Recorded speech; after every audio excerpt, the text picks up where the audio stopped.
ఇలా పెట్టేసాను. ఇలా గోంగూర కూడా యాడ్ చేసేసాను. మూత పెట్టేద్దాము. ఒక 1 minute అయిపోయాక మళ్ళీ మొత్తము కలపాలి.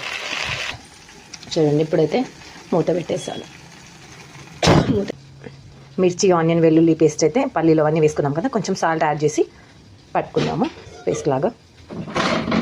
చూడండి, గోంగూరని ఇట్లా మంచిగా వేంపుకోవాలి ఆయిల్లో, పేస్ట్ లాగా. మొత్తం చల్లారాక మిక్సీకి వేసుకున్నాము. చూడండి, కొంచెం కరివేపాకు యాడ్ చేస్తున్నాం. పేస్ట్ లాగా అయితే పట్టుకున్నాము. ఇప్పుడు పోపుకు పెట్టుకున్నాము. వేసుకుంటున్నాను, ఆయిల్ వేసుకుంటున్నాను. జీలకర్ర, ఆవాలు, కరివేపాకు అండ్ కొత్తిమీర కూడా యాడ్ చేసుకున్నాము.